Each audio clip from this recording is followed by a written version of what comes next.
Dukomeje kubasuhuza nshuti bakunzi bacu mukomeje kudutega amatwi aho muri mu bice bigiye bitandukanye nk'uko twabasezeranyije ko tugomba kuba ba mbere mu kubagezaho amakuru mashya, amakuru yibanda ku bikomeje kuba muri aka karere k'ibiyaga bigari ndetse no ku ntambara njyanamuntu ikomeje guca ibintu hagati y'umutwe wa M23 ndetse n'ingabo za Congo FARDC. Tugarukanye amakuru, tuzanye update. Mbere yuko tubagezaho izi update, reka tubanze twifurize abagabo mudukurikiye kuko uyu munsi tariki 16 z'ukwezi kwa gatandatu ni umunsi mpuzamahanga wahariwe igitsina gabo. Ni umunsi wizihizwa buri mwaka, ari nako tusuhuza inshuti zacu zidukurikiye ziri ku butaka bw'u Burundi. Abari k'ibitoki, nakubonye wowe Murerwa, nakubonye wowe Patrick, nakubonye nawe Maniraguha. Mwese dukomeje kubasuhuza,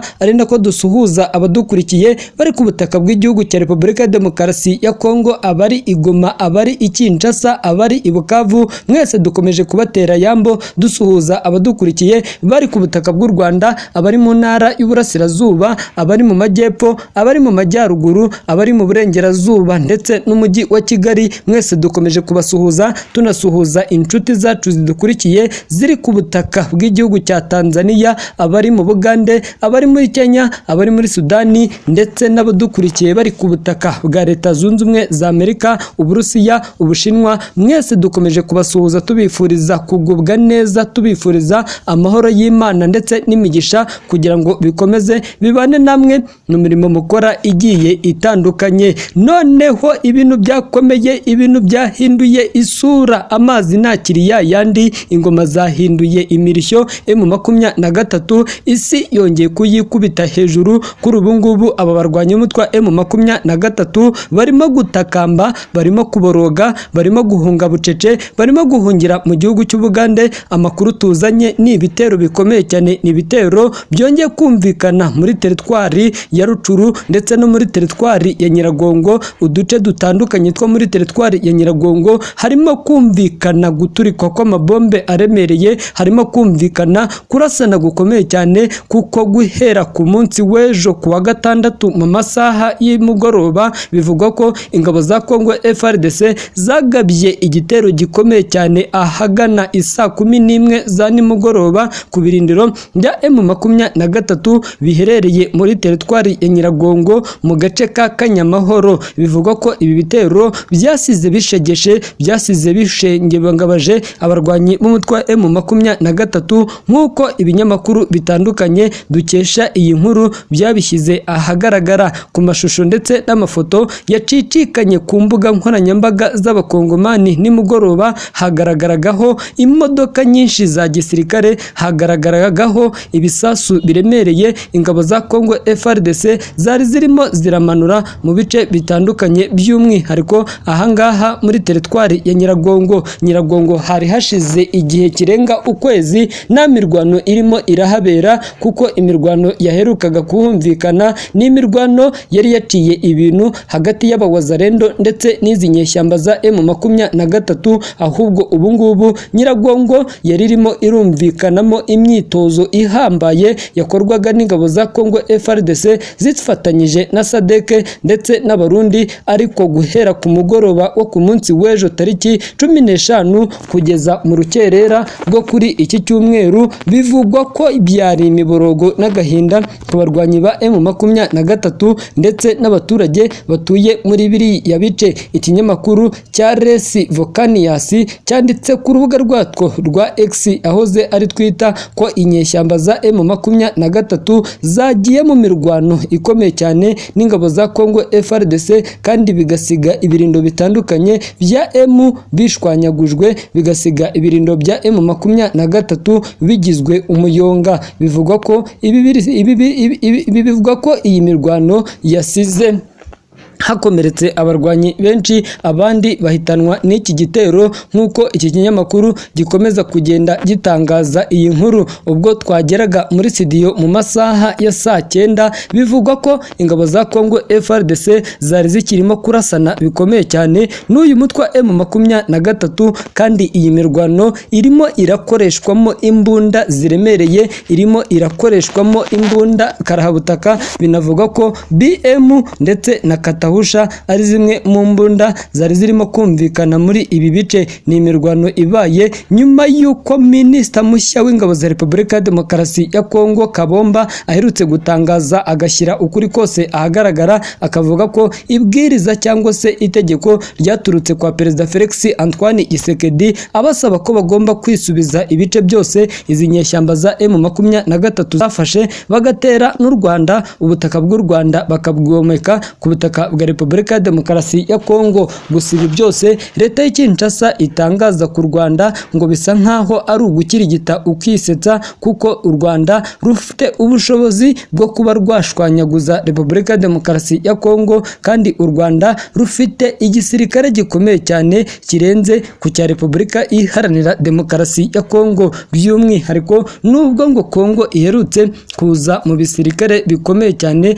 kuri uyu mugabane wa Afurika, by'umwihariko amakuru twe dufite nuko kuri ubu ngubu amakuru avuga ko guhera isaa 5 z'ijoro amakuru yarari hanze ari uko habayeho kurasana gukomeye cyane, kandi M23 bikavuga ko yaba irimo irahangana n'ingabo ziturutse mu bice bigiye bitandukanye. Amakuru dufite nuko ingabo za Congo FARDC kuri ubu ngubu zirimo kugaba ibitero zikoresheje droni kuri izi nyeshyamba z'umutwe M23. Amakuru kandi aranavuga ko hari abasirikare ba FARDC barimo guturuka mu bice bitandukanye, hari abaturuka Beni, hari abaturuka Warikare, hari abaturuka Igisangani, bose barimo kwinjira hano mu ntara ya Kivu y'Amajyaruguru mu rwego rwo gushyira ku iherezo izi nyeshyamba z'umutwe M23. Icyo ugomba kumenya ahangaha nuko Perezida Tshisekedi yarahiye, yasaze, yasizoye ko nta biganiro azigera agirana na M23, ahubwo ngo yiteguye kuyicanaho umuriro paka M23 itaye ibirindiro byayo byose ikirukanka igahunga, ubundi igahungira mu gihugu cy'u Rwanda, nk'uko leta ya Kinshasa ikomeza kuvuga ko M23 yaje izanywe n'igisirikare cy'u Rwanda RDF ndetse n'ingabo z'Ubugande UPDF.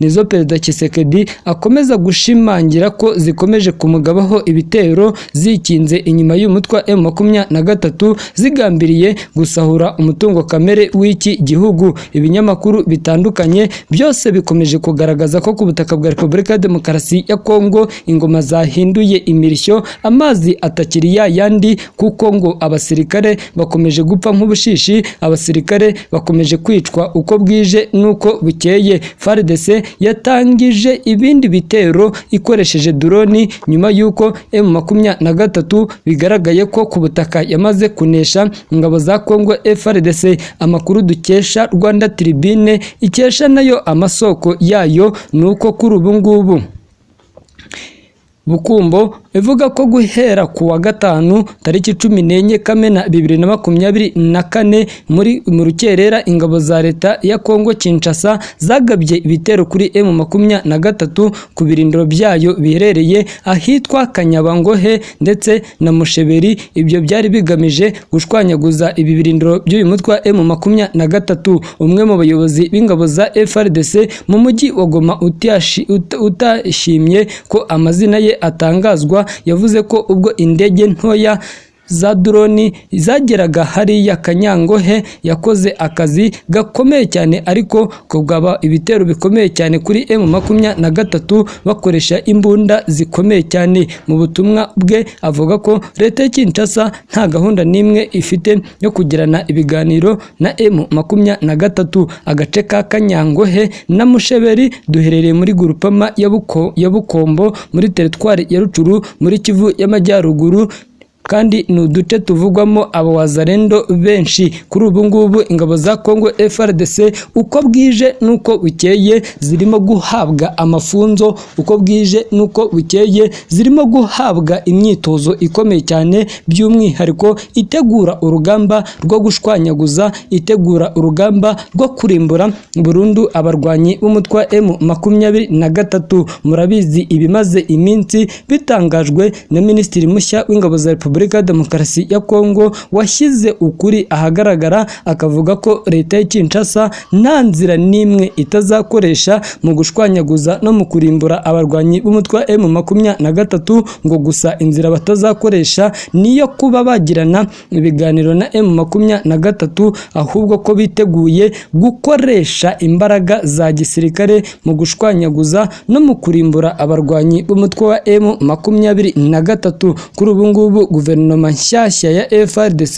itangaza ko itazigera igirana ibiganiro na M23, ahubwo biteguye gukoresha imbaraga za gisirikare mu gushwanyaguza no mu gukuraho ubutegetsi bwa leta y'i Kinshasa. Hashize iminsi umugaba mukuru w'ingabo za Repubulika ya Demokarasi ya Kongo General Christian Chiwewe Songweso agiriye uruzinduko ahangaha mu mujyi wa Goma mu murwa mukuru w'intara ya Kivu y'Amajyaruguru. Ni uruzinduko rwari rugamije gushyiraho amabwiriza mashya agenzura urugamba. Gusa icyatangaje abatari bakeya ni ukuntu umugaba mukuru w'ingabo za Repubulika ya Demokarasi ya Kongo yatangaje ibintu bikomeye cyane kuri Perezida Felix Antoine Tshisekedi, ngo nibyo umuyobozi mukuru w'ingabo za RDC aheruka kuvugira muri rimwe mu itorero ry'i Kinshasa mu murwa mukuru w'intara ya Kivu y'Amajyaruguru. Nk'uko General Christian Chiwewe Songweso yabisobanuye abari bari muri iryo torero, yavuze ko mu isi no mu ijuru hari abantu babiri adashobora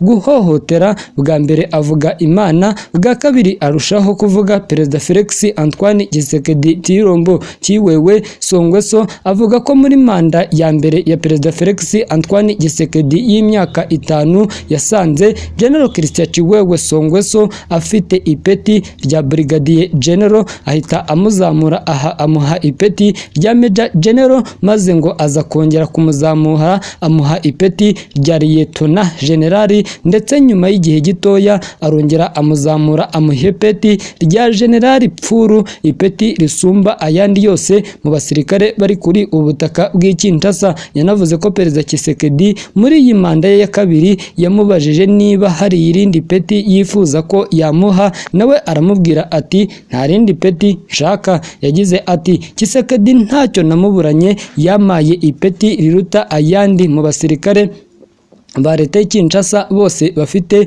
N'umubyeyi wanjye, mubona kenshi na kenshi, mubona ameze nk'Imana yanjye. Iyo turi kumwe mba numva nuzuwe, mba numva nyuzwe. Mbese Perezida Tshisekedi ni uw'agaciro mu buzima bwanjye. Chiwewe ibi yabivuze mu rwego rwo gushima Imana na Perezida Felix Antoine Tshisekedi wamubereye ngo nk'umubyeyi we wa hafi. Mu busanzwe General Christian Chiwewe Songweso asanzwe ari umurokore w'itorero rya Assemblée de Dieu, ndetse akunze gutangaza ko ari umukozi w'Imana kandi yanayiyeguriye, kuko ubundi uko bwije nuko bukeye General Christian Chiwewe Songweso agaragara mu bikorwa bya buri munsi by'iri torero. Gusa ntibimubuza kwegera ikibuga cy'imirwano, nimibuza gukora mu mitutu y'imbunda akumva ukuntu zizibuka, kuko nko mu minsi ishize General Christian Chiwewe Songweso yiyoboreye urugamba rwaberaga mu gace ka Mirangi muri teritwari ya Rucuru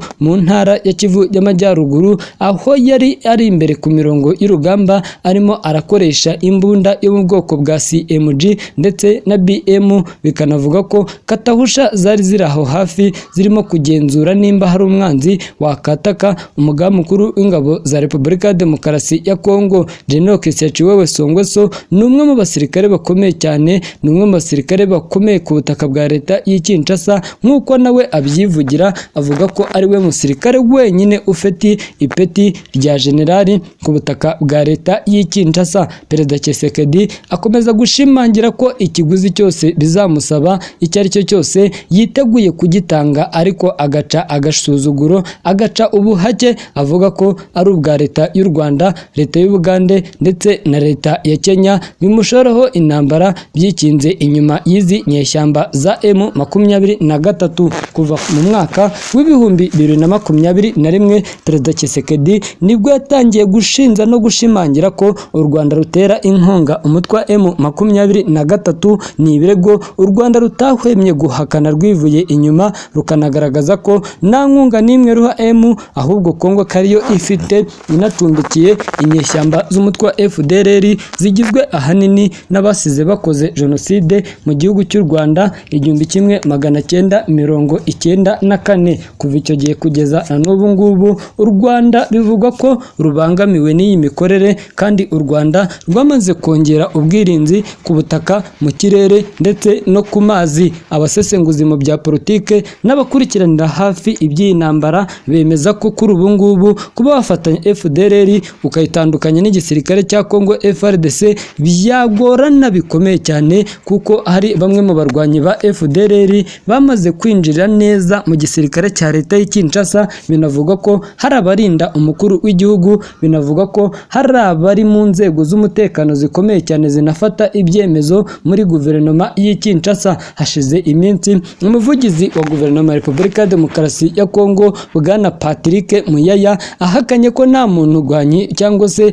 nta murwanyi wa FDLR ukiri ku butaka bwa Kongo, gusa yaje kunyomozwa n'umuvugizi w'igisirikare cya Repubulika ya Demokarasi ya Kongo Major General Sylvia Icenge, washyize ukuri ahagaragara akavuga ko mu myaka 30 ishize FDLR yagize uruhare rukomeye cyane muri miliyoni 10 z'abaturage bishwe bazira imirwano yari iri muri Kivu y'Amajyaruguru. Gusa kuri ubu ngubu leta ya Kinshasa imaze igihe igaragaza ko yiteguye gukoresha ingufu zose zishoboka ikarimbura M23, ariko itazigera ituma hari ibiganiro bibaho hagati ya M ndetse na leta y'i Kinshasa. Reka tubashimire inshuti z'akadasohoka mukomeje kubana natwe, reka nkwisabire mwikandire subscribe, ubundi amakuru yacu tuyakugezeho uko bwije nuko bukeye.